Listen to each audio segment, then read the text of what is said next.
어머님 집 팔고 작은 집으로 이사 가시면 되잖아요. 남는 돈이면 저희 리모델링비 충분하고요. 며느리 유진이가 전화기 너머로 말했습니다. 평생 모은 돈으로 산 내 집을 마치 자기 자산처럼 말하고 있었어요. 유진아, 이 집은 엄마가 평생 일해서 산 거야. 어머님, 왜 그렇게 고집 부리세요? 요즘 노인분들 원룸 많이 사세요. 어차피 어머님 혼자 사시는데 그렇게 큰 집 필요 없으시잖아요.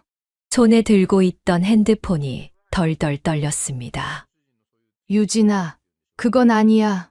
어머님, 진짜 이기적이시네요. 자식 잘 되는 거 안 보고 싶으세요? 이기적이라니. 평생 아이들 위해 살았는데 집 안 판다고 이기적이라고 하다니. 전화가 뚝 끊겼습니다. 그날 밤 생각했어요. 이제 정말 끝이구나. 하지만 며칠 뒤 나는 결심을 했습니다. 이제 나도 똑같이 돌려주기로. 도대체 이 가족에게는 무슨 일이 있었던 걸까요?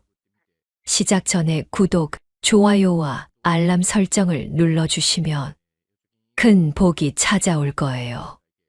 댓글로 의견을 남겨주세요. 안녕하세요. 올해 63인 이숙자라고 합니다. 평생을 시장통에서 살았어요. 새벽 5시면 어김없이 눈을 뜨고 반찬 가게 셔터를 올리고 김치를 담그고 나물을 무치는 게 일상이었죠. 손님들이 사장님, 오늘도 맛있겠네요. 라고 말할 때면 피곤함도 잊고 웃을 수 있었습니다. 그렇게 30년을 일했어요. 남편은 10년 전에 세상을 떠났습니다. 술을 좋아하던 사람이었는데 간이 나빠져서 그만 먼저 가고 말았죠. 장례식장에서 울고 있는데 아들 민수가 내 어깨를 꼭 안아줬어요. 엄마, 이제 제가 있잖아요. 그 한마디가 얼마나 든든했는지 모릅니다. 딸 미정이도 옆에서 눈물을 닦아주며 엄마 힘내세요 라고 말했고요. 남편이 떠나고 나서 홀로 가게를 꾸렸습니다. 아침부터 저녁까지 쉴 새 없이 일했어요. 아이들 대학 등록금은 이미 다 마련해뒀지만 그래도 결혼 자금은 따로 모아둬야겠다 싶었거든요. 특히 아들 민수는 장남이니까요. 언젠가 장가를 가면 신혼집 정도는 마련해줘야 한다는 생각이 늘 마음 한편에 있었습니다. 민수는 32살에 유진이를 만났어요. 첫인상부터 참 곱상한 아가씨였죠. 키도 크고 말투도 조근조근했습니다. 처음 우리 집에 인사 왔을 때 꽃다발을 들고 와서는 어머님, 처음 뵙겠습니다. 민수 오빠한테 정말 잘 배웠어요. 어머님이 얼마나 훌륭하신 분인지라고 말하더군요. 그때 마음이 얼마나 흐뭇했는지 몰라요. 결혼 준비를 하면서 신혼집 문제가 나왔습니다. 민수는 서울에서 직장을 다니니까 서울에 집을 구해야 했어요. 전세로 구하려니 보증금이 만만치 않더군요. 그때 모아둔 돈이 3억 정도 있었습니다. 평생 악착같이 모은 돈이었죠. 그중 절반인 1억 5천을 민수한테 보탰어요. 엄마, 이렇게 큰 돈을. 민수가 난처해하자 유진이가 옆에서 말했습니다.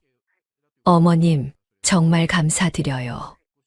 평생 은혜 잊지 않을게요. 미정이는 교사가 되어 집 근처 초등학교에 발령받았어요. 출퇴근이 가까웠어서 종종 가게에 들렀습니다. 엄마, 오빠만 도와주고 나는요. 농담처럼 말했지만 살짝 서운한 기색이 보이더군요.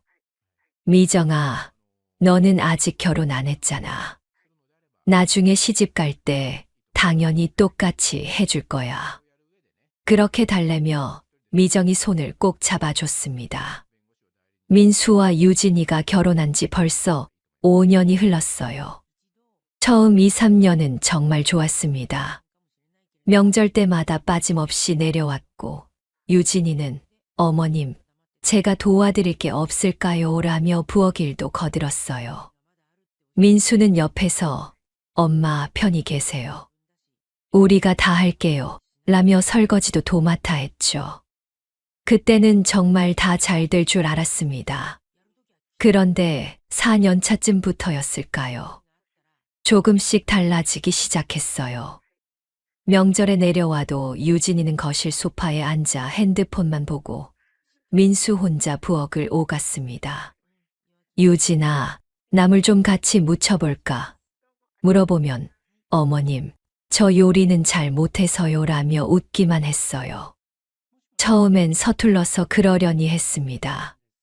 작년 설날에는 좀 더 확실히 느꼈어요. 차례상을 차리는데 유진이가 한숨을 푹 쉬더니 민수한테 속삭였습니다. 오빠, 우리 내년부터는 번갈아서 가면 안 돼요? 맨날 여기만 오는 것도 그렇잖아요. 목소리가 작았지만 부엌에서 다 들렸어요. 민수는 난처한 표정으로 그래도 엄마 혼자 계시잖아. 우리가 와야지라고 했지만 유진이는 입을 삐죽거렸죠.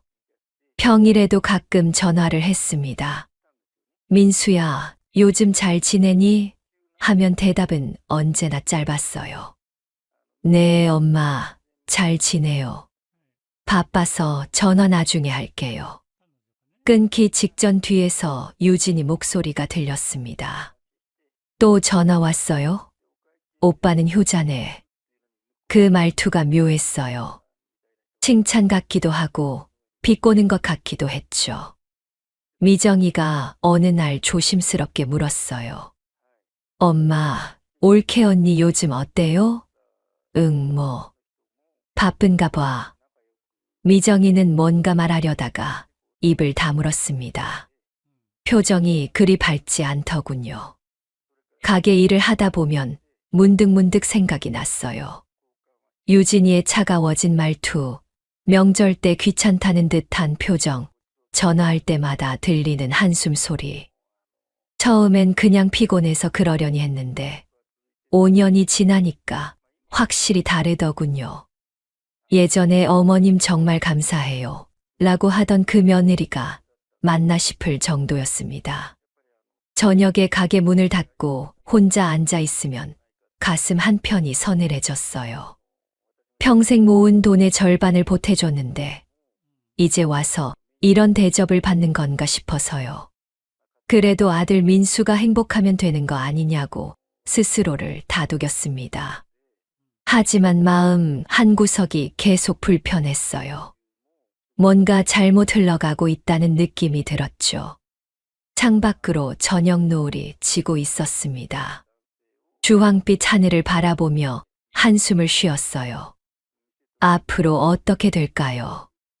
이대로 계속 멀어지기만 하는 걸까요? 가슴이 답답했습니다. 그날은 추석을 한 달쯤 앞둔 날이었습니다. 가게 일을 마치고 집에 돌아와 민수한테 전화를 걸었어요. 민수야, 추석 때 내려오지? 네, 엄마, 당연히 가야죠. 민수 목소리는 여전히 다정했습니다. 그런데 뒤에서 유진이 목소리가 들렸어요. 또 가야 돼요? 전화를 끊고 나니 가슴이 답답했어요. 하지만 곧 추석이니까 직접 보면 괜찮아지겠거니 생각했습니다. 추석 이틀 전 반찬을 만들기 시작했어요. 민수가 좋아하는 잡채를 볶고 유진이가 예전에 맛있다고 했던 동그랑땡도 부쳤습니다. 새벽부터 저녁까지 부엌에서 땀 흘리며 일했어요. 손목이 욱신거렸지만 참았습니다. 아들 내외가 오는데 이 정도야 당연한 거 아니겠어요. 명절 당일 아침 민수 부부가 도착했습니다.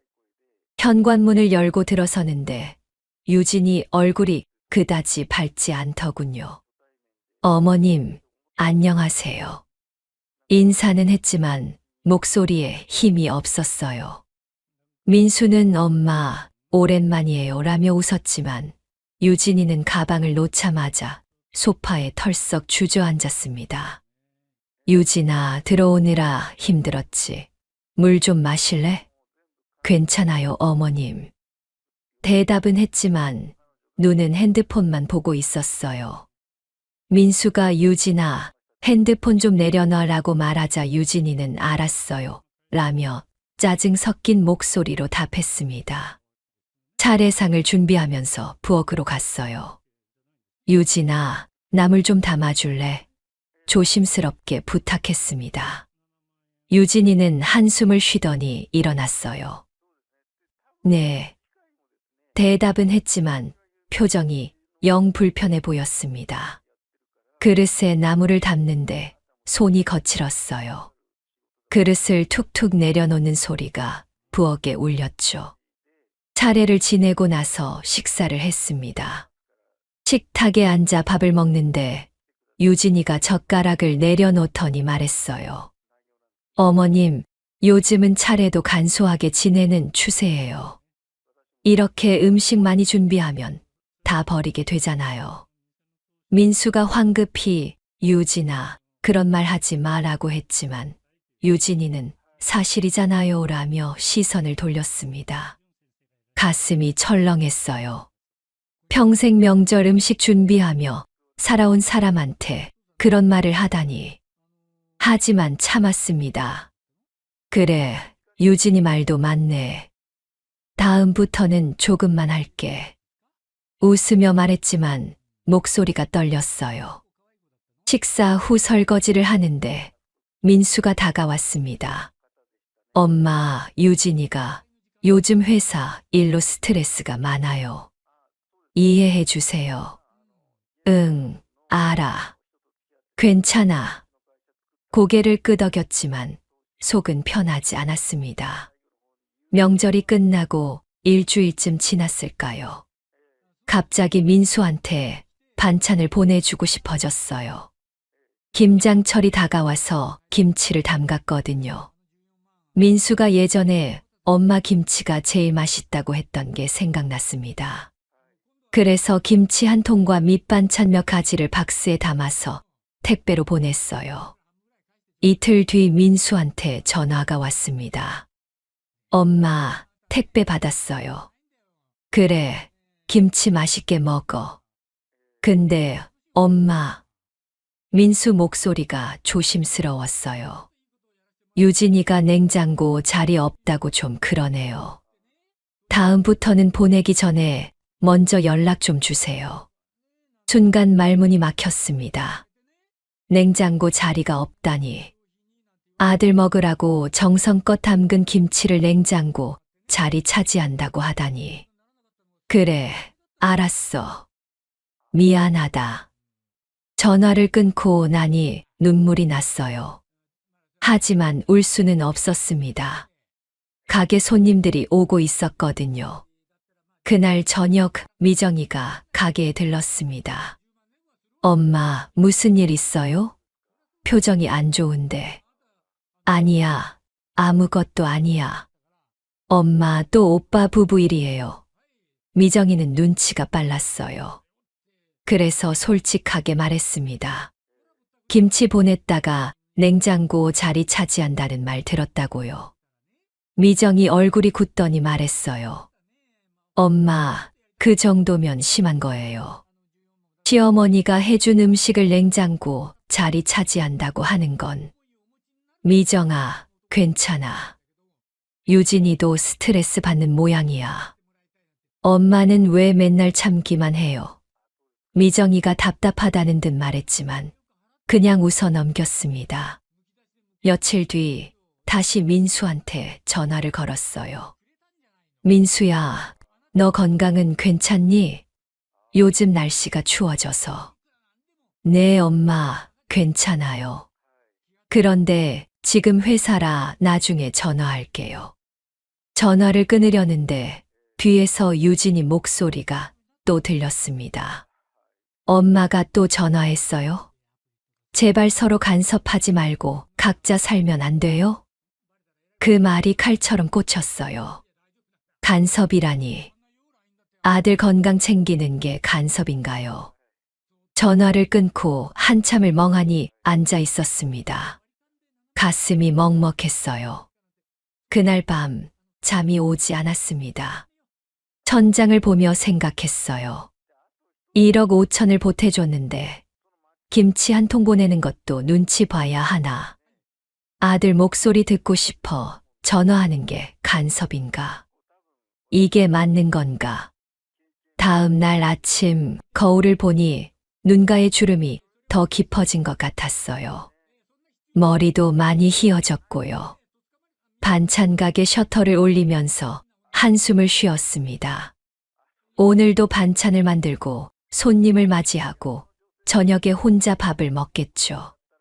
그렇게 하루하루 살아가는 거겠죠. 하지만 마음 한구석이 계속 불편했어요. 이건 단순한 며느리 투정이 아니라는 생각이 들었습니다. 뭔가 더 큰 문제가 있는 것 같았어요. 유진이는 점점 더 나를 귀찮은 존재로 여기는 것 같았고, 민수는 아내 편만 드는 것 같았습니다. 저녁에 가게 문을 닫고 집으로 돌아왔어요. 텅 빈 집에 불을 켜니 더 쓸쓸했습니다. 소파에 앉아 핸드폰을 보다가 민수한테 문자를 보낼까 하다가 멈췄어요. 또 간섭한다고 할까봐 무서웠습니다. 창밖을 보니 어둠이 깔려 있었어요. 저 멀리 서울에서 민수는 잘 지내고 있을까요? 유진이는 나를 어떻게 생각하고 있을까요? 가슴이 답답했습니다. 이대로 점점 멀어지는 건 아닐까? 그런 생각이 머릿속을 떠나지 않았어요. 명절이 지나고 한 달쯤 지났을 때였습니다. 저녁 6시쯤 민수한테서 전화가 왔어요. 엄마, 지금 통화 괜찮으세요? 응, 괜찮아. 무슨 일이야? 민수 목소리가 평소보다 조심스러웠습니다. 엄마, 사실은요. 유진이가 차를 바꾸려고 하거든요. 자, 결혼할 때 산 차 아직 멀쩡하지 않니?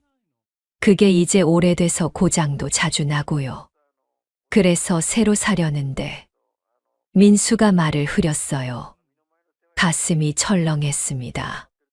설마 또 돈 얘기를 하려는 건 아니겠죠. 엄마가 이번에 좀 도와주시면 안 될까요? 역시나였습니다. 민수야, 엄마가 결혼할 때 1억 5천이나 줬잖아. 차는 너희가 알아서 사야지. 엄마, 그건 알아요. 근데 지금 여유가 없어서요. 그때 뒤에서 유진이 목소리가 들렸어요. 민수 오빠, 제가 직접 말씀드릴게요. 핸드폰이 넘어가는 소리가 났습니다. 어머님, 저예요. 유진이었습니다. 어머님, 저희가 어머님한테 자주 가려면 새 차가 필요해요. 이번엔 투자라 생각하시면 되죠. 투자라니. 며느리가 시어머니한테 투자라는 말을 쓰다니. 유진아, 그건 좀. 어머님, 저희도 어머님 뵈러 가고 싶은데 차가 불편하면 못 가잖아요. 그러면 어머님도 서운하시잖아요. 말은 그럴듯했지만 뭔가 이상했어요. 고마움은 전혀 없고 당연하다는 듯한 말투였습니다. 유진아, 차는 너희가 알아서 사야 하는 거 아니니? 어머님, 이렇게까지 말씀드려야 하나요? 어머님도 저희 자주 보고 싶으시잖아요. 가슴이 답답했습니다. 자주 보고 싶으니까 차를 사달라는 말이 되나요? 유진아, 엄마도 돈이 무한정 있는 게 아니야. 남은 돈으로 살아야 한다고. 어머님, 그래도 아들, 딸 둘 다 계시잖아요. 나중에 다 돌려받으실 거면서요. 순간 할 말을 잃었습니다. 돌려받는다니. 자식한테 준 돈을 돌려받는다는 생각을 한 번도 해본 적 없는데 유진이는 그렇게 생각하고 있었던 거예요. 유진아, 그런 말은 하는 게 아니야. 어머님, 솔직히 말하는 게 나은 거 아닌가요? 저희도 애 낳으면 돈 더 들잖아요. 전화를 끊고 나니 손이 떨렸습니다. 민수한테 다시 전화를 걸었어요. 민수야, 유진이 말 들었니? 엄마, 미안해요. 유진이가 입이 좀 거칠어요. 민수야, 이건 입이 거친 게 아니야. 돈을 투자라고 하고 나중에 돌려받는다고 하는 건. 엄마, 유진이 말 뜻은 그게 아니에요. 그냥 표현이 서툴러서. 민수는 끝까지 아내 편을 들었습니다. 그래, 알았어. 엄마가 생각해 볼게. 전화를 끊었지만 머릿속이 복잡했어요. 1억 5천을 줬는데 이제 와서 차까지 사달라고 하다니. 고맙다는 말은 한 번도 없고 당연하다는 듯이 구는 유진이가 이해되지 않았습니다. 그날 밤 미정이한테 전화를 걸었어요. 미정아, 엄마 얘기 좀 들어줄래? 엄마, 무슨 일이에요? 민수 부부가 차를 사달라고 했다는 얘기를 했습니다. 미정이는 한동안 말이 없더니 폭발했어요. 엄마, 왜 늘 오빠 쪽만 챙겨요? 결혼할 때 1억 5천 줬으면 됐지. 이제 차까지요. 미정아, 그래도 오빠는 장남이잖아. 엄마, 장남이면 뭐해요? 올케 언니는 고맙다는 말도 없잖아요. 투자라고요? 돌려받는다고요? 그게 사람이 할 소리예요? 미정이 목소리가 떨렸습니다. 엄마, 저 결혼할 때 똑같이 받을 수 있어요? 그때 가서 돈 없다고 하실 거면서요. 오빠한테 다 퍼주고 나한테는 미안하다고 하실 거잖아요. 미정아, 그런 말 하지 마. 엄마, 사실이잖아요. 그런 사람들은 절대 변하지 않아요. 한 번 주면 계속 달라고 할 거예요. 미정이 말이 가슴에 박혔습니다. 하지만 뭐라 대답할 수 없었어요. 엄마, 제발 오빠한테 더 이상 주지 마세요. 엄마 노후 자금이잖아요. 그걸 다 퍼주면 엄마는 어떻게 살아요? 알았어, 미정아. 엄마가 알아서 할게. 전화를 끊고 나니 눈물이 났습니다. 이틀 뒤 민수한테서 또 전화가 왔어요. 엄마, 차 얘기 생각해 보셨어요? 민수야, 엄마도 돈이 많지 않아. 남은 돈으로 살아야 한다고. 엄마, 그래도 3천만 원 정도만이라도. 민수야, 안 돼. 엄마가 이번엔 도와줄 수 없어. 전화 너머로 민수가 한숨 쉬는 소리가 들렸어요. 알겠어요, 엄마. 그럼 저희가 알아서 할게요. 목소리가 차갑게 식어 있었습니다. 전화를 끊고 나니 가슴이 찢어질 것 같았어요. 그날 저녁 가게 일을 마치고 집에 돌아왔습니다. 소파에 앉아 멍하니 천장을 봤어요. 평생 모은 돈의 절반을 줬는데 이제 와서 차까지 사달라고 하다니. 고맙다는 말도 없이 투자라고 하고 돌려받는다고 하는 며느리. 그런 며느리 편만 드는 아들. 가슴이 먹먹했습니다. 이게 내가 평생 일하며 키운 아들인가 싶었어요. 돈을 거절했더니 목소리가 차갑게 변하는 아들을 보니 서러웠습니다. 다음 날부터 민수한테서 연락이 뚝 끊겼어요. 일주일이 지나도 2주일이 지나도 전화가 없었습니다. 명절도 한 달 남았는데 내려온다는 말도 없었죠. 마음이 불안했어요. 미정이가 가게에 들렀을 때 물었습니다. 엄마, 오빠한테 연락 왔어요? 아니, 없어. 엄마, 제 말 들으세요. 오빠는 이제 가족보다 올케 언니가 더 중요한 거예요. 엄마가 돈 안 주니까 삐진 거예요. 미정이 말이 맞는 것 같았어요. 돈을 거절했더니 연락을 끊는 아들. 이게 내가 키운 아들인가 싶어 가슴이 아팠습니다. 저녁에 혼자 밥을 먹다가 눈물이 났어요.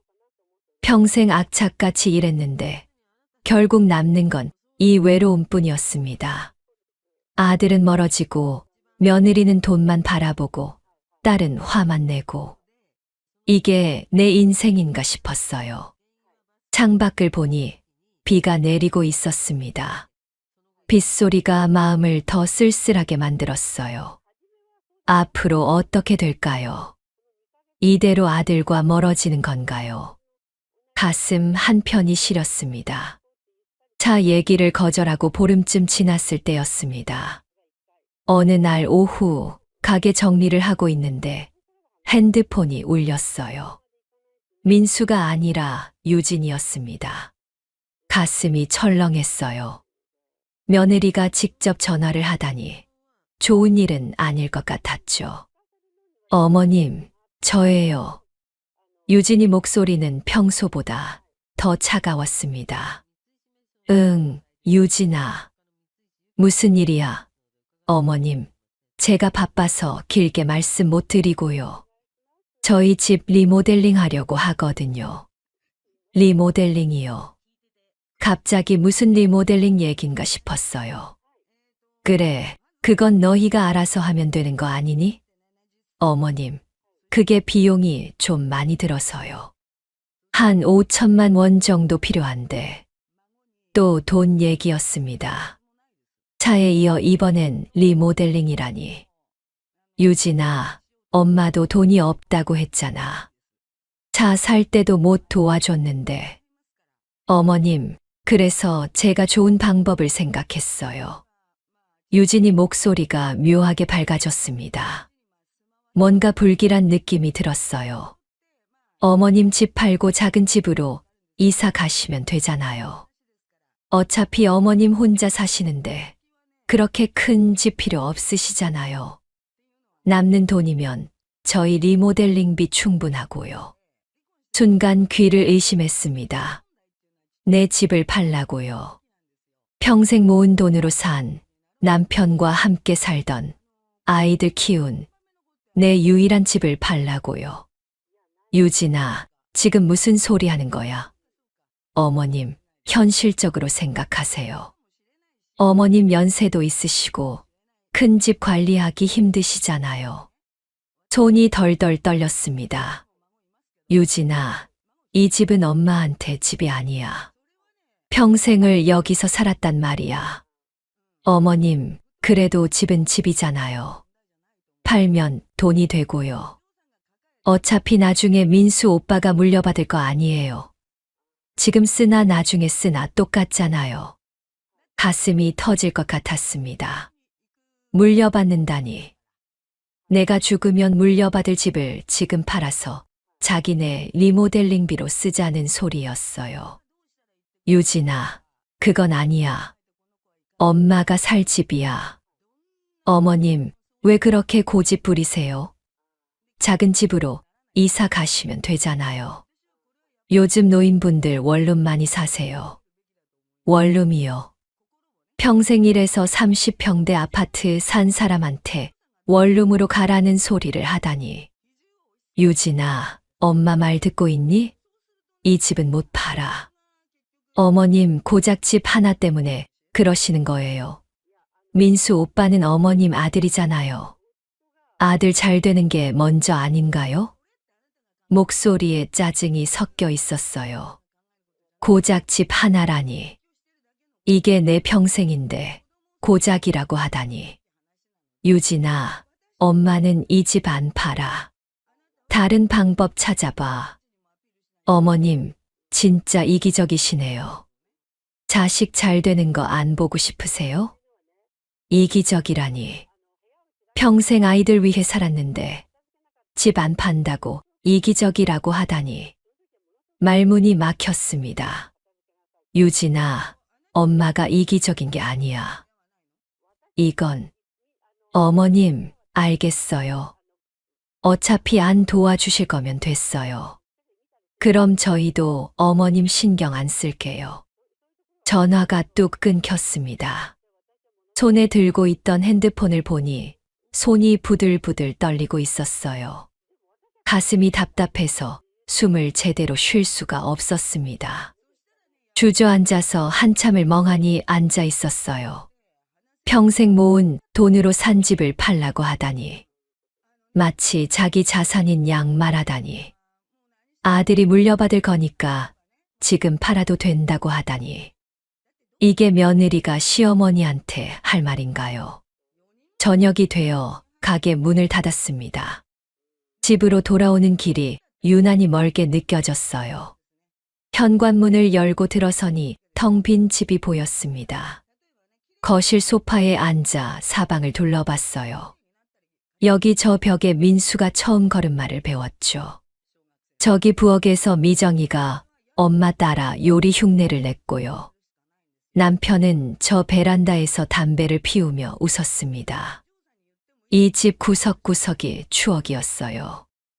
그런데 유진이는 이걸 그냥 돈으로만 봤던 거예요. 눈물이 났습니다. 차를 거절했더니 삐지고 돈 안 준다고 이기적이라 하고 급기야 집까지 팔라고 하다니. 이게 내가 1억 5천을 보탠 며느리가 하는 짓인가요? 핸드폰을 들고 민수한테 전화를 걸었어요. 민수야, 유진이 전화 받았니? 엄마, 유진이가 집 얘기했나 봐요. 민수야, 너도 엄마 집 팔라고 생각하는 거니? 민수는 한참을 말이 없었습니다. 엄마, 그게... 유진이 말도 일리는 있어요. 엄마 혼자 사시기엔 집이 크잖아요. 가슴이 철렁 내려앉았습니다. 민수마저 아내 편을 드는구나. 민수야, 이 집은 엄마가 평생 일해서 산 거야. 너랑 미정이 키운 집이고 아빠랑 같이 살던 집이란 말이야. 엄마, 그래도 현실적으로 생각해야죠. 집값도 올랐고. 민수야, 너 지금 진심으로 엄마한테 집 팔라는 거니? 엄마, 저희도 어렵다고요. 리모델링 안 하면 집이 너무 낡아서. 민수야, 그건 너희 문제야. 엄마 집까지 건드리면 안 되는 거야. 민수 목소리가 차갑게 식었습니다. 엄마, 그럼 됐어요. 저희가 알아서 할게요. 이제 엄마한테 아무것도 기대 안 할게요. 전화가 끊겼어요. 핸드폰을 쥔 손이 떨렸습니다. 그날 밤 잠을 이룰 수 없었어요. 천장을 보며 생각했습니다. 평생 아이들 위해 살았는데 돈 안 준다고 이기적이라 하고 집까지 팔라고 하다니. 이게 자식이 부모한테 할 짓인가요? 미정이한테 문자를 보냈습니다. 미정아, 엄마 얘기 좀 들어줄래? 새벽이었지만 미정이는 바로 전화를 걸어왔어요. 엄마, 무슨 일이에요? 유진이가 집 팔라고 했다는 얘기를 하자 미정이가 소리쳤습니다. 엄마, 그게 말이 돼요? 엄마 집을 팔라고요? 올케 언니 미쳤어요? 미정아, 민수도 그 말에 동조하더라. 엄마, 이제 정말 끝났어요. 오빠는 이제 오빠가 아니에요. 저 여자 꼭두각시가 됐어요. 미정이 목소리가 떨렸습니다. 엄마, 절대 집 팔면 안 돼요. 그거라도 지켜야 나중에 엄마 살 수 있어요. 오빠한테 다 빼앗기면 엄마 갈 곳 없어요. 알아, 미정아. 엄마가 절대 안 팔 거야. 전화를 끊고 거실 소파에 앉았습니다. 창밖으로 어둠이 깔려 있었어요. 평생 일해서 모은 돈 절반을 줬고 그것도 모자라 차를 사달라 하고 급기야 집까지 팔라고 하는 며느리. 그런 며느리 편만 드는 아들. 가슴 한편이 텅 비어 있었습니다. 이제 정말 끝이구나 싶었어요. 아들은 이제 내 아들이 아니었습니다. 유진이 꼭두각시가 되어버린 돈만 아는 사람이 되어버렸어요. 눈물이 볼을 타고 흘러내렸습니다. 평생을 혼자 버텨왔는데 이제 남은 건 이 쓸쓸함 뿐이었어요. 창밖으로 동이 트고 있었습니다. 새로운 아침이 왔지만 내 마음은 어둠 속에 갇혀 있었어요. 유진이와 통화를 끊은 뒤 사흘이 지났습니다. 그 사흘 동안 아무도 연락하지 않았어요. 민수도 유진이도 심지어 미정이도 바빠서 전화를 못했죠. 혼자였습니다. 가게 일을 하면서도 머릿속은 계속 그 통화 내용으로 가득했어요. 집을 팔라던 유진이 목소리, 이기적이라던 그 말투, 민수의 차가운 대답. 밤마다 잠들기 전에 생각했습니다. 내가 뭘 잘못한 걸까? 너무 많이 준 걸까?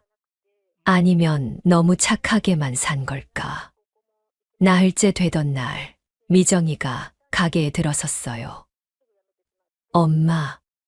미정이 얼굴이 평소와 달랐습니다. 단단하고 결연한 표정이었어요. 미정아, 무슨 일이야? 엄마, 앉으세요. 제가 할 말이 있어요. 미정이는 가게 구석 의자를 끌어당겨 내 앞에 앉았습니다. 엄마, 저 사람들 때문에 많이 힘드시죠? 응. 좀 그래. 엄마, 이제 그만하세요. 더 이상 당하지 마세요. 미정이가 내 손을 꼭 잡았어요. 엄마, 저 사람들은 엄마의 호의를 권리로 착각해요. 한 번 주면 계속 달라고 할 거고, 안 주면 이기적이라고 할 거예요. 말로는 안 통해요. 가슴이 뜨끔했습니다. 미정이 말이 맞았어요. 차를 거절하니까 집을 팔라고 했고, 그것도 안 된다고 하니까 연락을 끊어버렸죠. 그럼 엄마는 어떻게 해야 하니? 엄마, 똑같이 보여주세요.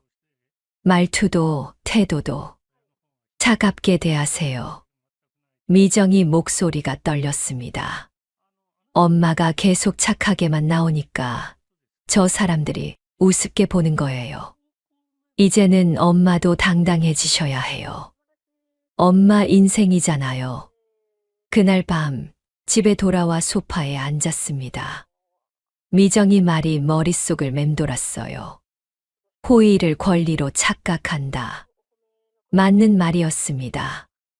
1억 5천을 보탰더니 당연하다는 듯 차를 사달라 했고 집까지 팔라고 했죠. 고맙다는 말은 단 한 번도 없었어요. 정신이 번쩍 들었습니다. 그래, 이제 나도 바뀌어야 해. 말로는 안 통하니 행동으로 보여줘야겠어. 더 이상 착하게만 살 수는 없어. 서랍에서 통장을 꺼냈습니다. 남은 돈은 1억 5천 정도였어요. 이 돈이면 내가 노후를 살 수 있는 돈이었죠. 절대 더 이상 빼앗기면 안 됐습니다. 다음 날 아침 법무사 사무실에 전화를 걸었어요. 선생님, 상담 좀 받고 싶은데요. 집 명의를 딸한테 신탁하는 거요. 법무사는 친절하게 설명해 줬습니다. 어머님 신탁하시면 명의는 따님 앞으로 넘어가지만 어머님께서 계속 거주하실 수 있어요. 그리고 따님 동의 없이는 집을 팔 수 없고요. 그거였습니다. 내가 원한 게 바로 그거였어요. 민수와 유진이가 내 집을 노리지 못하게 하는 방법. 선생님, 언제 방문하면 될까요? 내일 오전에 오시죠.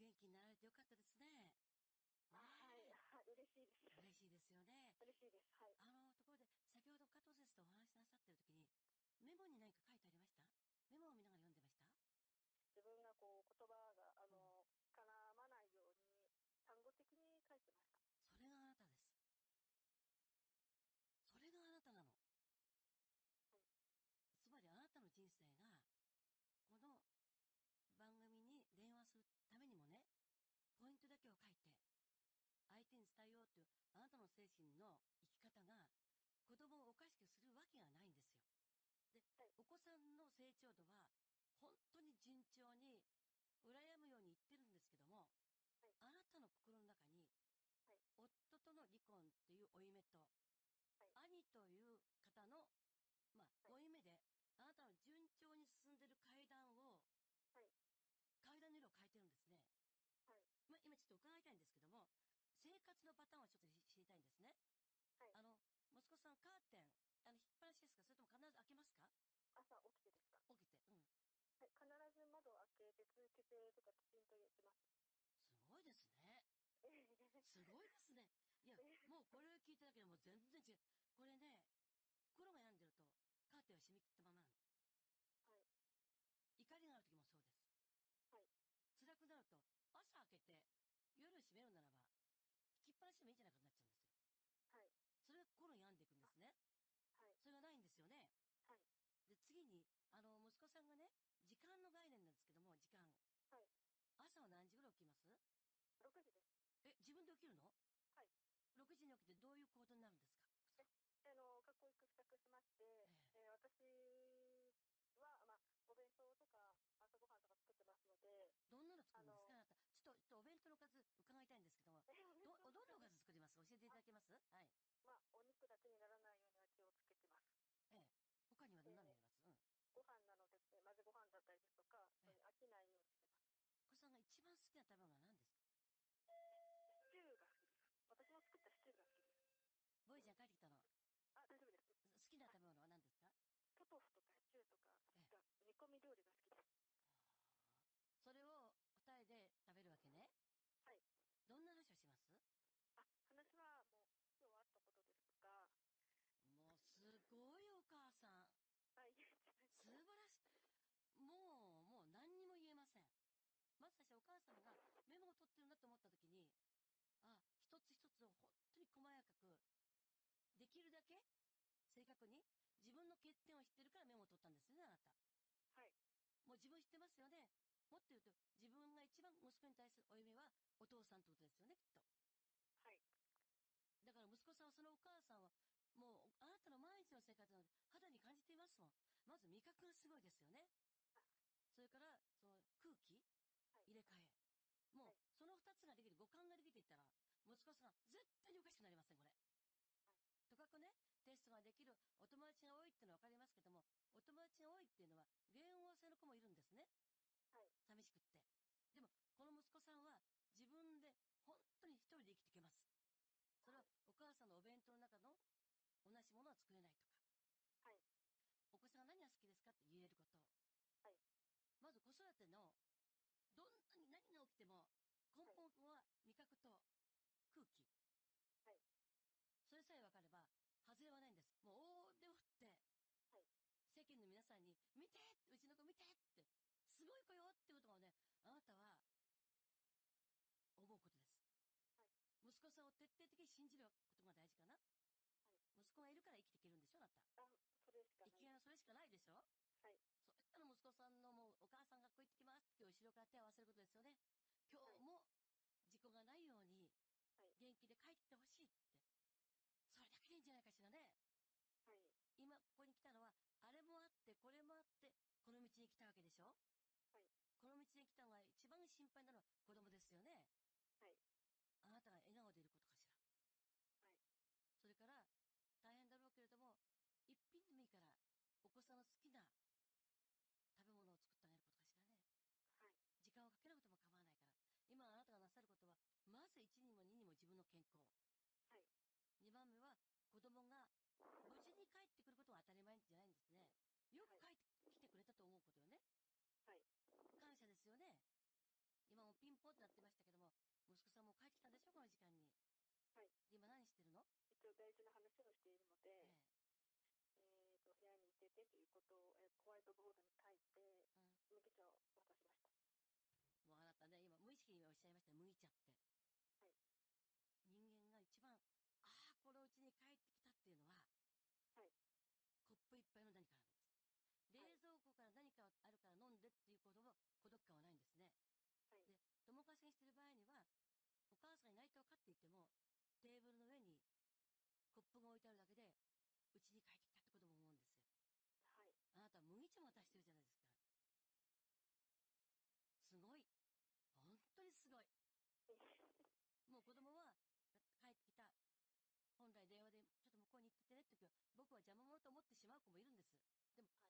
ょっと麦茶を渡すことで、僕はその電話の中に共感できる、共有できるものがあるんです。はいお母さんと一緒にいるってことですよね。はい。今、何気ない電話であなたは何気ない麦茶をおっしゃっていますけども、幼児教育何十何年間で驚きました、本当に。つまり、当たり前のことをあなたが何気なくおっしゃっていますけれども、それが子供の心を作るんです。コップ一杯の麦茶、心を打たれました、私。